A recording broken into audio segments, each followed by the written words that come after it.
Hello, this is Ricardo Francis, the Venting Vigilante. It's good to be with you again today. Today we're going to talk about wedding ceremony. Of course, I've had some videos going back to dating, talking about dating, relationship, friendship, love, what have you. So today we're going to talk about wedding ceremony. Wedding ceremony within the Christian context. Wedding ceremony as we know it within the Western world. When I speak of these things, I speak about them in the Western context. That is. Clearly, when you have a wedding ceremony, this is where you have it in a church, and of course, you have the wedding party, you have the bride, you have the groom. Of course, you'll have a priest, so you have a preacher, you have a pastor, what have you. Whatever your circumstances, maybe whatever you decide to have. You may have a non-denominational wedding. It may be held in it may not be held in a church. It may just be held in a hall. It could also be held in whatever location, a park, on a boat, on a plane, whatever your choice may be. We live in the 21st century. People do many different things today. But traditionally speaking, culturally speaking, wedding ceremonies within the context of the Christian context. Generally, you go to a church where you have the ushers who seat everyone, put everyone into their seat. And then, of course, you have the whole ceremony begins where you take your vows. And of course, friends, the vows was first recorded in 1549 in the Common Book of Prayer.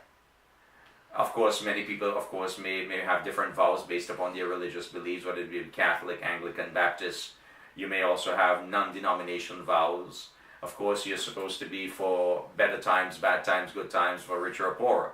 We all know in contemporary times that traditionally speaking, these vows don't really mean anything. It's supposed to be a covenant, because what people do after the ceremony, after they get married. And of course, when you exchange rings, you say your vows, I do, and she says, I do. Then you, of course, go and you sign those wonderful documents which legalizes the marriage. Of course, wedding ceremonies and marriage is two separate issues. Wedding ceremonies is part of the marriage concept and the marriage whole idea.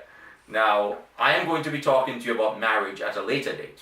Marriage which will explain that you don't necessarily need to have a wedding ceremony to have a marriage.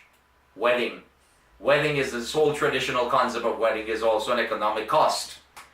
It's an economic stimulant. It's good, it's a merry festival, it's jovial. People get to meet each other, they exchange ideas, they talk, they share memories, they share stories of the previous weddings they have gone to.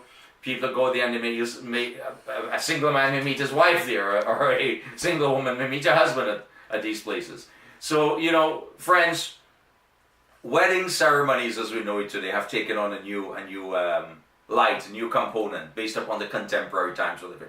People to some degree question whether we really need wedding ceremonies in order to be married. Of course, some people believe that this whole wedding ceremony, of course, is a whole pagan ritual. It's based upon interpretation, based upon your perspective, based upon your own cultural beliefs. So friends, I love you. I love sharing these moments with you. See you next time.